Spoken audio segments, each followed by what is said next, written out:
Selamat siang, perkenalkan nama saya Novandi Arif Madianto dengan NPM 246466034, kelas RPL 2024. Di sini, saya akan mempresentasikan laporan penelitian sebagai pemenuh nilai dari ujian akhir semester mata kuliah Jalan Rel yang berjudul Laporan Penelitian Perlintasan Sebidang JPL 1 Semarang Poncol. Latar belakang dari penelitian ini adalah keberadaan perlintasan sebidang antara jalur kereta api dan jalan umum yang seringkali menghadirkan tantangan keselamatan yang tidak bisa diabaikan. Titik ini menjadi lokasi yang rawan kecelakaan lalu lintas, terutama ketika volume kendaraan tinggi dan frekuensi kereta api yang padat. Salah satu fokus penelitian adalah perlintasan sebidang JPL 1 Semarang Poncol yang berada di Jalan Hasanuddin nomor 35 Semarang Utara, yang menjadi jalur vital dan dekat dengan stasiun Semarang Poncol. Berdasarkan uraian di atas, tujuan dari penelitian ini adalah untuk mengidentifikasi dan mengevaluasi kondisi perlintasan sebidang, menganalisis faktor-faktor risiko yang berkontribusi terhadap potensi kecelakaan, serta memberikan rekomendasi teknis dan manajerial untuk peningkatan keselamatan perlintasan sebidang. Menurut Peraturan Menteri Perhubungan Republik Indonesia Nomor PM 60 Tahun 2012 tentang persyaratan teknis jalur kereta api, jalan rel dirancang untuk menjamin keselamatan, kenyamanan, dan kelancaran operasional kereta api. Komponen utama konstruksi jalan rel yaitu rel, bantalan, wesel, balas, subgrade, dan subbase, dan perkerasan tambahan. 1. Rel harus memenuhi persyaratan minimum perpanjangan atau elongation 10%, memiliki kekuatan tarik atau tensile strength minimum 1175 Newton per milimeter persegi, dan kekerasan kepala rel tidak boleh kurang dari 320 bhn.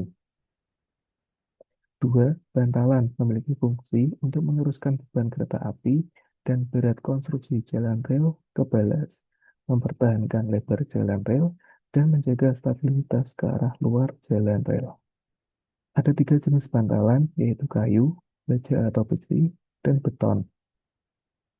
Bantalan kayu harus memiliki persyaratan yaitu kayu mutu A kelas 1. Bantalan baja atau besi harus memiliki kandungan karbon manganis steel grade 900A. Sedangkan bantalan beton harus memiliki karakteristik tidak kurang dari 500 sampai 600 kg per cm persegi. Dan mutu baja memiliki karakteristik tidak kurang dan mutu baja prategang dengan tegangan putus atau tensile strength minimum sebesar 1655 MPa. 3.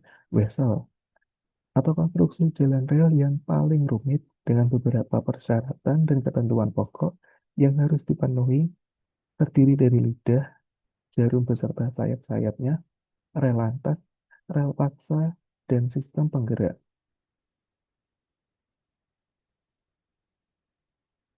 Jenis wesel ada wesel biasa yang terdiri dari wesel biasa kanan dan wesel biasa kiri, wesel simetris, dan wesel Inggris.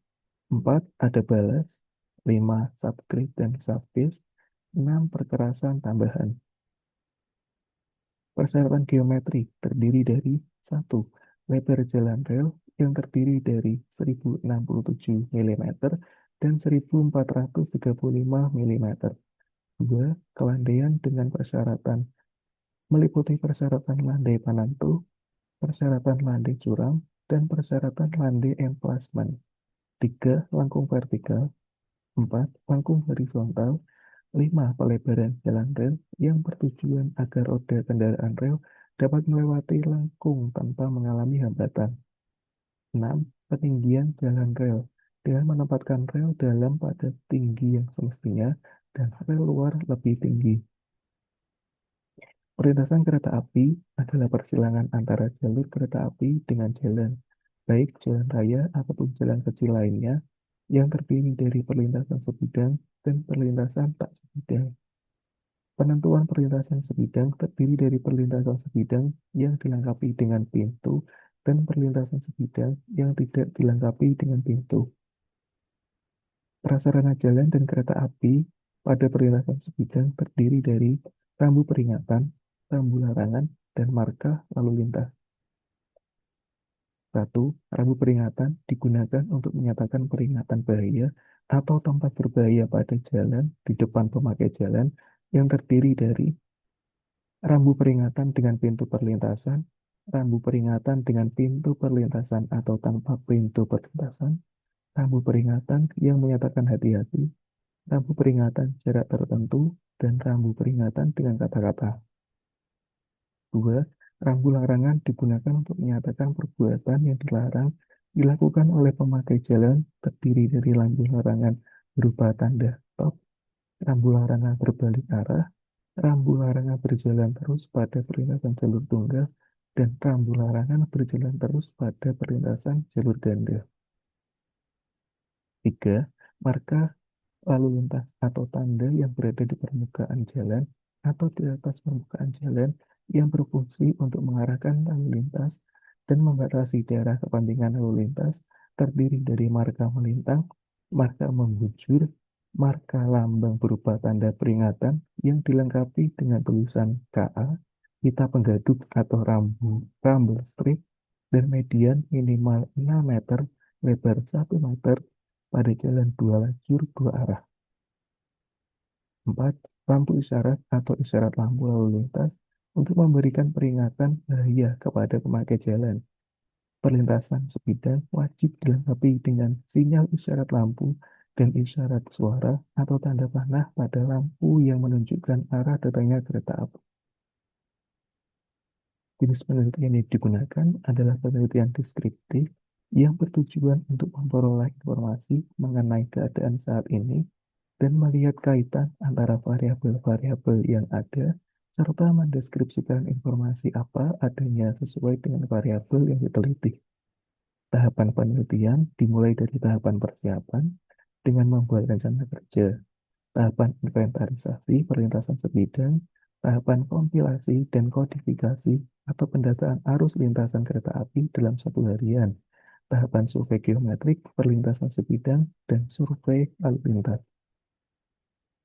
Lokasi penelitian dilakukan di perlintasan sebidang JPL 1 Semarang Poncol, Jalan Hasanuddin nomor 35, Pelombokan, Kecamatan Semarang Utara, Kota Semarang, Jawa Tengah, yang merupakan akses terdekat dan akses utama terdekat dengan stasiun Poncol, serta merupakan area dengan tingkat lalu lintas tinggi dan dikelola oleh unit operasi Daop 4 Semarang. Memiliki karakteristik jalan yang merupakan akses terdekat dan akses utama terdekat dengan stasiun Semarang Poncol menggunakan lapis perkerasan jalan berupa aspal dengan 2 jalur dan 4 lajur serta perpotongan dengan 3 jalur kereta api atau emplasmen stasiun Poncol Semarang. Daftar rambu jalan yang terdapat di lokasi antara lain 1. Rambu peringatan nomor 25 atau rambu peringatan berupa kata-kata. 2. Rambu larangan nomor 1A atau rambu larangan berjalan terus, wajib berhenti sesaat, dan meneruskan perjalanan setelah mendapat kepastian aman dari lalu lintas lainnya. 3. Rambu larangan nomor 1C atau rambu larangan berjalan terus pada persilangan sebidang lintasan kereta api jalur tunggal, wajib berhenti sesaat untuk mendapatkan kepastian aman. 4. Rambu larangan nomor 12 atau rambu larangan berupa kata-kata. 5. Lampu isyarat lalu lintas berupa isyarat lampu dan isyarat suara. Inventaris gardu penjaga pintu perlintasan yang terdapat di lokasi antara lain Ginta atau isyarat, 2. Petugas yang berwenang, 3. Semboyan bendera berwarna merah dan hijau, serta lampu atau lentera, 4. Perlengkapan lainnya seperti senter, kotak P3K, dan jam dinding. Karakteristik jalan rel terdiri dari jalur jalan rel, tipe bantalan, penambat rel, bezel, dan sambungan rel. 1. Jalur jalan rel bersinggungan langsung dengan Jalan Hasanuddin dan dilalui berbagai kendaraan yang merupakan jalur rel ganda atau dua jalur hulu dan hilir dengan paralel, sejajar, dan menggunakan perkerakan aspal. 2. Tipe rel menggunakan tipe batang rel R54. 3. Tipe bantalan menggunakan bantalan beton bertulang prategang untuk menopang batang rel dan menjaga lebar spur serta umur teknis bantalan lebih lama. 4. Penambat rel menggunakan penambat rel elastis ganda karena jalan rel termasuk kelas jalan 1. 5. Wesel yang terpasang di emplasmen stasiun Poncol adalah nomor wesel 11B dengan tipe wesel pusat yang berada pada posisi kanan. 6. Sambungan rel menggunakan tiga jenis sambungan, yaitu sambungan plat atau fish plate atau join bar untuk menjaga kesenambungan lintasan roda kereta, menahan gaya longitudinal dan lateral, serta mengakomodasi pemuaian rel akibat perubahan suhu.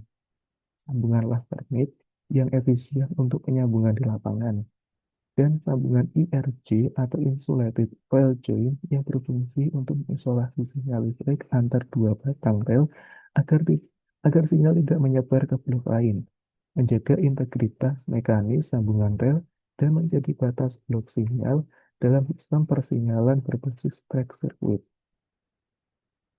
Bahaya atau hazard adalah faktor intrinsik yang melekat pada sesuatu yang akan tetap menjadi bahaya tanpa menimbulkan dampak atau konsekuensi ataupun berkembang menjadi aksiden apabila tidak ada kontak dengan manusia.